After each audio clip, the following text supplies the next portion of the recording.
যাকে ধোঁকা দিয়ে কুফার ডাকা হলো, ওই হুসেন ইবনে আলী কে লাখো সালাম আসসালাম ইয়া হুসেন। আলহামদুলিল্লাহি রাব্বিল আলামিন, আসসালাতু ওয়াসসালামু আলা সাইয়্যিদিল মুরসালিন, আম্মা বা'দ, ফাআউযু বিল্লাহি মিনাশ শাইতানির রাজীম, বিসমিল্লাহির রহমানির রহিম। আসসালাতু ওয়াসসালামু আলাইকা ইয়া রাসূলাল্লাহ ওয়া আলা আলিকা ওয়া আসহাবিকা ইয়া হাবিবাল্লাহ। আসসালাতু ওয়াসসালামু আলাইকা ইয়া নবিয়াল্লাহ ওয়া আলা আলিকা ওয়া আসহাবিকা ইয়া নূরাল্লাহ। দূরে ও কাছে, দেশে ও প্রবাসে যে যেখানেই রয়েছেন সকলকে কারবালার মুসাফির অনুষ্ঠানের পক্ষ থেকে একরাশ প্রীতি ও শুভেচ্ছা। চলুন প্রথমে দরুদে পাকের ফজিলত আমরা শুনে নিই। দরুদে পাকের অসংখ্য অগণিত ফজিলত রয়েছে কিতাবাদিতে।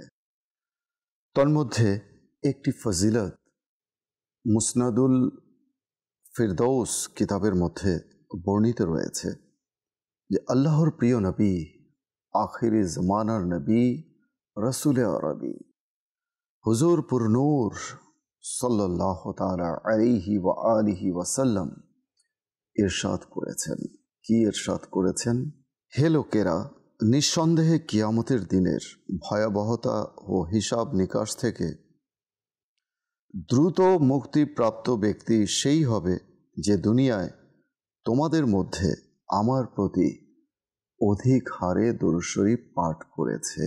সাল্লু আলাল হাবিব সাল্লাল্লাহু তাআলা আলা মুহাম্মদ সাল্লাল্লাহু আলাইহি ওয়া আলিহি ওয়াসাল্লাম। মাদানী চ্যানেলের দর্শক ও শ্রোতা, আলহামদুলিল্লাহি আজ্জা ওয়া জাল দাওয়াতে ইসলামী দরুদে পাকের কসরতকারী অর্থাৎ অনুশীলনকারী একটি সংগঠন। দরুদ ও সালামের এখানে চর্চা করা হয়, অনুশীলন করা হয়। যেমনটি আপনারা শুনেছেন, মোবাল্লিগ যারা রয়েছেন তারা বয়ানের মাঝে মাঝে সল্লু আলাল হাবিব বলে দৃষ্টি আকর্ষণ করে থাকেন। এর অর্থ হচ্ছে যে আল্লাহর হাবিবের উপরে দরুদ পাঠ করুন। তো যখনই এই তারগিব আমাদেরকে দেয়া হবে, আমাদের দৃষ্টি আকর্ষণ করা হবে, তখনই আমরা দরুদে পাক পাঠ করব। অনেক সময় আমরা ভুলে যাই দরুদে পাক পাঠ করতে। আর কেনই বা করব না? যে নবীর কারণে আপনি, আমি, আমাদের পূর্বপুরুষ, আমাদের পরবর্তী প্রজন্ম, এক কথায় যদি বলি, এই দুনিয়া সব কিছু সৃষ্টি হয়েছে আমার নবীর উসিলায়। আমার নবী যদি সৃষ্টি না হতেন, দয়ার নবী, মায়ার নবী, সেই নবী যদি সৃষ্টি না হতেন, তাহলে না আজ আপনি হতেন, না আমি হতাম। আর এই নবী আমাদের কবরে, কিয়ামতের দিন, পুলসেরাতে, মিজানে কাজে আসবে। এই নবী আমাদের কাজে আসবেন, আমাদের উপকার করবেন, গুনাহগার উম্মতের শাফাত করবেন, সুপারিশ করবেন, আল্লাহ তাআলার দরবারে রিকমেন্ড করবেন। তো যেই নবী দুনিয়াতে তাশরিফ আনার পর থেকেই উম্মতি উম্মতি তার জবানে পাকের মধ্যে জারি রয়েছে, শুধু উম্মতি। রব্বি হাবলি উম্মতি, রব্বি গফিরলি উম্মতি। হে আল্লাহ, আমার উম্মতকে আমার অধীনে করে দাও, আমার হাওয়ালা করে দাও, আমার উম্মতকে তুমি ক্ষমা করে দাও। এখনও মদিনাতুল মুনাওয়ারা জাদাহাল্লাহু শারফা ওয়া তাজিমায় তিনি উম্মতের জন্য কান্না করছেন যে কি করে এই গুনাহগার উম্মতকে পার করানো যাবে। যে নবী আপনার আমার বাবা মায়ের চেয়েও অধিক ভালোবাসেন, সেই নবীর উপর যদি আমরা দরুদ শরীফ পড়তে ভুলে যাই, এর চেয়ে হতভাগ্যের বিষয় আর কি হতে পারে? এই জন্য দাওয়াতে ইসলামী আমাদেরকে প্রায়শই স্মরণ করিয়ে দেয় যে আল্লাহর হাবিবের উপরে দরুদ পাঠ করুন। সাল্লু আলাল হাবিব সাল্লাল্লাহু তাআলা আলা মুহাম্মদ সাল্লাল্লাহু আলাইহি ওয়া আলিহি ওয়াসাল্লাম। হাদিসে পাকে রয়েছে, নিয়াতুল মুমিনি খায়রুম মিন আমালিহি, অর্থাৎ মুমিনের নিয়ত হচ্ছে তার আমলের চেয়ে উত্তম। কাজেই যারাই এই মুহূর্তে টিভি সেটের সামনে রয়েছেন তারা সবাই প্রস্তুতি নিয়ে নিন যে শুরু থেকে শেষ পর্যন্ত ইনশাআল্লাহ আযza ওয়া জাল কোথাও যাব না, আল্লাহ তাআলার সন্তুষ্টির নিমিত্তে আমরা এই অনুষ্ঠান দেখব। আর এই নিয়ত কেন করব? কেননা এর সওয়াব আমাদের আমলনামায় লিপিবদ্ধ করা হবে। আর যে যত ভালো ভালো নিয়ত করবে তার আমলনামায় তত বেশি সওয়াব লিপিবদ্ধ করা হবে। কেননা কাল কিয়ামতের দিনে বান্দা এক একটি নেকির জন্য মুহতাজ হয়ে যাবে। অসহায়ত্ব তখন তার প্রকাশ পাবে একটি নেকির জন্য। কাজেই ভালো ভালো নিয়ত করে নিন। মাদানী চ্যানেলের দর্শক ও শ্রোতা, কারবালার মুসাফির অনুষ্ঠান এই মাহে মুহররমুল হারামকে কেন্দ্র করে আপনাদের জন্য সাজানো হয়েছে। আপনাদের ভালোবাসায় সিক্ত হয়ে মাদানী চ্যানেল প্রতিটি ইভেন্টে, প্রতিটি উপলক্ষকে কেন্দ্র করে, অর্থাৎ যে যে মাসে যে যে ইভেন্ট রয়েছে সেই ইভেন্টকে উপলক্ষ করে মাদানী চ্যানেল নতুন নতুন অনুষ্ঠান সাজিয়ে থাকে, আয়োজন করে থাকে শুধুমাত্র আপনাদের জন্য। আপনাদের ভালোবাসায় সিক্ত হয়ে মাদানী চ্যানেল এত দূর এসেছে। যাই হোক, চলুন আমরা মূল আলোচনায় ফিরে যাই। গত পর্বে যেমন আমরা শুনেছিলাম যে হযরত সৈয়দনা মুসলিম বিন আকিল রাদিয়াল্লাহু তাআলা আনহুর দুই কোমলমতি শিশু এক মহিলার ঘরে আশ্রয় নিয়েছিল। সেই মহিলার স্বামী ছিল ইবনে জিয়াদের খুব কাছের একজন লোক। মানে সেই কোমলমতি শিশুর ভাগ্য তো দেখুন, অদৃষ্ট তো দেখুন, যে আশ্রয় নিল তো নিল কার ঘরে? ইবনে জিয়াদের মিত্রর ঘরে, শত্রুর ঘরে আশ্রয় নিল। একেই বলে অদৃষ্ট। তো এরপর কি হলো চলুন আমরা শুনি।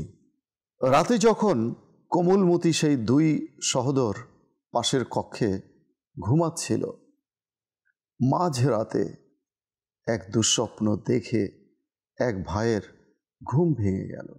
সেই ছোট্ট দুই ভাই, তাদের মধ্যে একজনের ঘুম ভেঙে গেল দুঃস্বপ্ন দেখে। একদিকে বুক ফাটা কষ্ট, পিতৃহারা কষ্ট, সম্প্রতি সদ্য বাবাকে হারিয়েছে, সেই সংবাদ নিয়েই তারা ছুটে বেড়াচ্ছে নিজের প্রাণ বাঁচানোর জন্য। সেই ছোট্ট কোমলমতি দুই শিশু। আরেকদিকে উৎকণ্ঠা, অপরদিকে আবার দুঃস্বপ্ন, যাকে বলে মরার উপর খাঁড়ার ঘা। যাই হোক, চোখ মেলে তাকিয়ে সে হাউ মাউ করে কান্না করে উঠল। ছোট্ট বাচ্চা, সে ভুলে গিয়েছিল যে কাদের বাসায় তারা আশ্রয় নিয়েছে, কাদের বাসায় ঘুমিয়ে আছে। তাদের জানা ছিল না যে কে ঘরে উপস্থিত রয়েছে। উল্লেখ্য, সেই মহিলার স্বামীর নাম ছিল হারিস। যাই হোক, দ্বিতীয় ভাইকে সে জাগ্রত করে বলল, ভাইয়া, মনে হচ্ছে আমাদেরকেও অতি শীঘ্রই এই দুনিয়া থেকে বিদায় নিতে হবে। আমি বাবাকে স্বপ্নে দেখেছি, তিনি নবী করিম রউফুর রহিম সাল্লাল্লাহু তাআলা আলাইহি ওয়া আলিহি ওয়াসাল্লামের দরবারে উপস্থিত রয়েছেন। হুজুর করিম সাল্লাল্লাহু তাআলা আলাইহি ওয়া আলিহি ওয়াসাল্লাম তাকে জিজ্ঞাসা করলেন যে তুমি একাই এসেছো? তো বাবা আরজ করলেন, আমার ছেলেরাও খুব শীঘ্রই চলে আসছে। অবশেষে সে কোমলমতি দুই ভাই একে অপরের গলা জড়িয়ে ধরে কান্না করতে লাগল। আর তাদের কান্নার আওয়াজ যখন সৃষ্টি হলো, তখন হারিস জাগ্রত হয়ে গেল।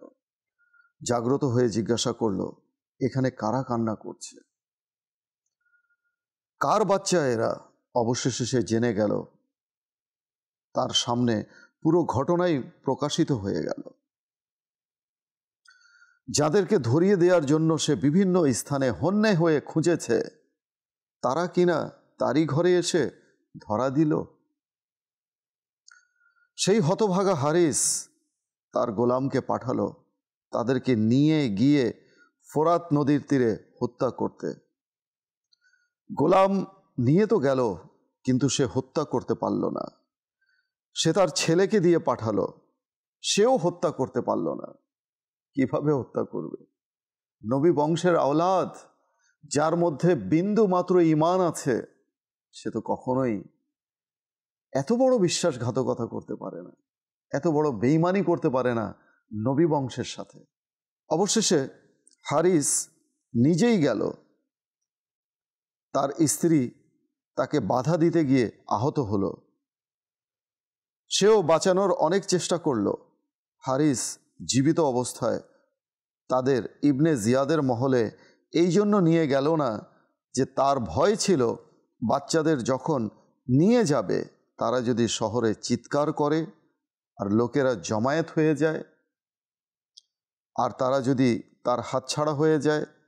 সেই হতভাগা এ কথা ভেবে সিদ্ধান্ত নিল যে তাদের কর্তৃত মস্তকি ইবনে জিয়াদের মহলে নিয়ে হাজির হবে। চিন্তা করে দেখেছেন কতটা নির্মমতা, কতটা নিষ্ঠুরতা, যে শিশুদের, নিষ্পাপ কোমলমতি শিশুদের আমরা দেখলে আদর করি, কোলে তুলে নিই, তাদেরকে স্নেহ সোহাগ মমতা দিয়ে আমরা ছোট্ট শিশুদের মন জয় করার চেষ্টা করি, খুশি করার চেষ্টা করি।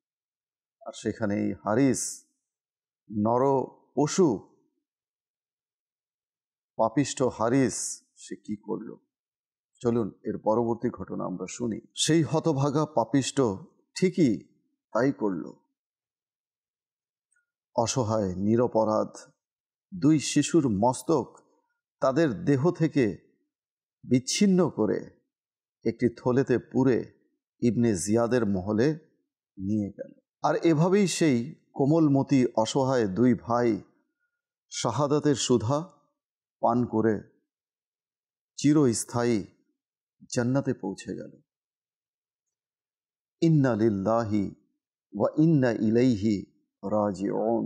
এদিকে ইমামে আলী মকাম, ইমামে হুমাম, ইমামে তৃষ্ণায় কাম, ইমাম হুসাইন রাদিয়াল্লাহু তাআলা আনহু নিজ কাফেলার প্রস্তুতি নিচ্ছিলেন যে তিনি সফর করবেন। তিনি তো কিছুই জানেন না যে কুফায় কি ঘটছে। এর এক কারণ ছিল যে মক্কা থেকে মদিনা, মদিনা থেকে কুফা, কিংবা মক্কা থেকে কুফা এত এত দূরে।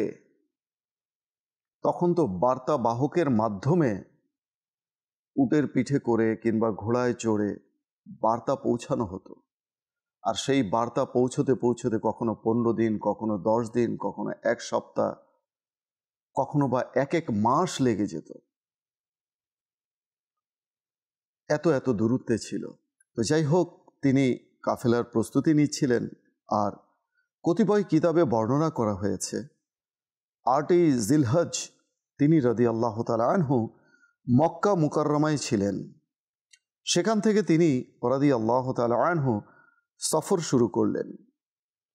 এই মুহূর্তে একটি প্রশ্ন মাদানী চ্যানেলের দর্শকবৃন্দ আপনাদের মনে জাগতে পারে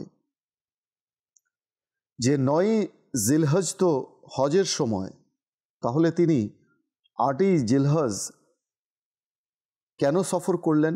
ইসলামী চিন্তাবিদগণ বলেন তিনি রাদিয়াল্লাহু তাআলা আনহু এমনটি চাননি হারামাইন শরীফের পবিত্র ভূমিতে ইয়াজিদ আক্রমণ করুক, সেখানে হত্যাযজ্ঞ চালাক, ইয়াজিদের সৈন্যবাহিনী সেখানে অত্যাচার করুক আর মুসলমানেরা বিপদে পড়ুক।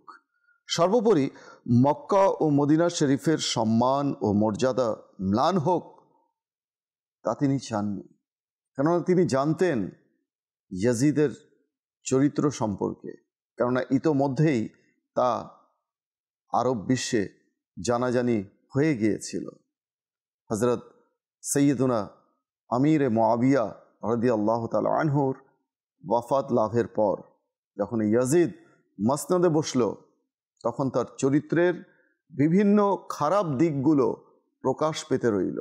এজন্যই তিনি রাদিয়াল্লাহু তাআলা আনহু কালক্ষেপণ না করে সেখান থেকে 8ই জিলহজ সফর শুরু করেন। তার এই কাফেলা সফর করতে করতে 2রা মুহররমুল হারাম কারবালা নামক প্রান্তরে পৌঁছল। এরই মধ্যে তিনি রাদিয়াল্লাহু তাআলা আনহু জানতে পারলেন যে কুফার মধ্যে এমন এমন ঘটনা ঘটেছে। কোনো একজন আগন্তুক, কোনো একজন ব্যক্তি, মুসাফির ব্যক্তি এসে খবর দিল যে কুফার মধ্যে এই ঘটনা ঘটেছে। তখন তিনি অবহিত হলেন। তিনি রাদিয়াল্লাহু তাআলা আনহু যখন এই সংবাদ পেলেন, ইতোমধ্যে তিনি সপরিবারে কারবালায় পৌঁছে গিয়েছিলেন।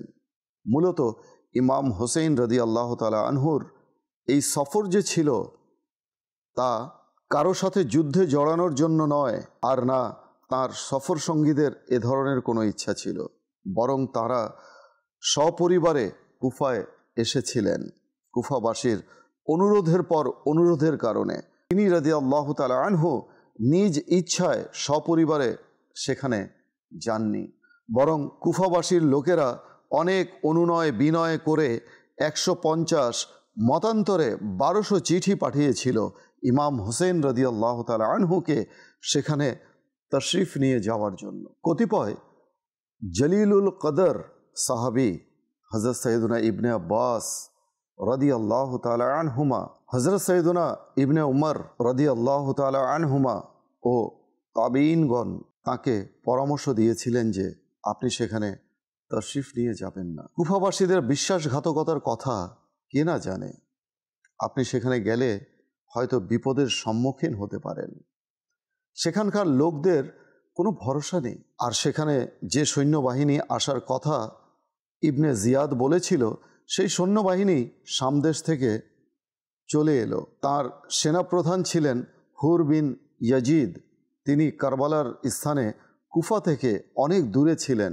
এরপর ইতিহাসের সেই নির্মম ঘটনা সেখানেই ঘটতে চলল, যে ঘটনা না ইতিহাসের পাতা থেকে কখনো মোছা যাবে, আর না সেই ঘটনাকে ভোলা যাবে। এটি এমন এক ঘটনা যে ঘটনা সত্য ও মিথ্যার পার্থক্য নিরূপণ করে, যে ঘটনা হুসাইনি আদর্শকে লালন করতে শেখায়, যে ঘটনা আল্লাহর রাস্তায় সত্যকে প্রতিষ্ঠা করতে শেখায়, যে ঘটনা সত্যের জন্য নিজের এবং সঙ্গীদের উৎসর্গ করা শেখায়, যে ঘটনা মিথ্যার সামনে মাথা অবনত না করা শেখায়, যে ঘটনা সত্য প্রতিষ্ঠার ক্ষেত্রে সব ধরনের কোরবানি দেয়া শেখায়। তিনি যদি চাইতেন তাহলে শেষ সময় আপোষ করতে পারতেন। আপোষ করে নিলেই ঝামেলা চুকে যেত। আর আপোষ কি ছিল? ইয়াজিদ চেয়েছিল ইমাম হোসেন রাদিয়াল্লাহু তাআলা আনহু যেন তার হাতে বায়াত গ্রহণ করে। আর ইমাম হোসেন তো এমনটা কখনোই চাইবেন না। কেননা ইমাম হোসেন যদি ইয়াজিদের হাতে বায়াত হতো, তাহলে ইমাম হোসেন এবং তার যে বংশধর কিংবা যারা পরিবার পরিজন, বন্ধু বান্ধব, সঙ্গী সাথী যারাই রয়েছে, আত্মীয় স্বজন, বায়াত গ্রহণ করত। আর তখনই ইসলাম ভুলণ্ঠিত হতো। শরঈ যে বিধিবিধান ছিল তা পদদলিত হতো, বিচ্ছিন্ন হয়ে যেত ইসলামের রূপরেখা। যে ইসলাম তার নানাজান তাকে এত কষ্টের বিনিময়ে, ত্যাগ তিতিক্ষা রক্তের বিনিময়ে যে ইসলামকে প্রতিষ্ঠা করে গেছেন, পূর্ণতা দান করে গেছেন, সেই ইসলামকে ইমাম হোসেন রাদিয়াল্লাহু তাআলা আনহু কখনোই ইয়াজিদের কাছে বিক্রয় করতে চাননি। তিনি নিজের পরোয়া করেননি, তিনি পরোয়া করেছিলেন ইসলামের। মাদানী চ্যানেলের দর্শক ও শ্রোতা, এরপর কি ঘটল? কেননা মূল ঘটনা এখান থেকে শুরু, কারবালার। ইনশাআল্লাহ আজ্জাওয়াজাল আমরা পরবর্তী পর্বে শুনব। সে পর্যন্ত মাদানী চ্যানেলের সঙ্গে থাকুন, দেখতে থাকুন অনুষ্ঠান কারবালার মুসাফির। এই অনুষ্ঠানের সাথে সঙ্গ দেওয়ার জন্য আবারও সকলকে প্রীতি ও শুভেচ্ছা জানিয়ে বিদায় নিচ্ছি। সাল্লু আলাল হাবিব सल्लल्लाहु ताला अला मुहम्मद सल्लल्लाहु अलैहि व आलिहि वसल्लम। के धोखा दिए कुफर डाका हलो ओई हुसैन इब्ने अली के लाखों सलाम अस्सलाम या हुसैन।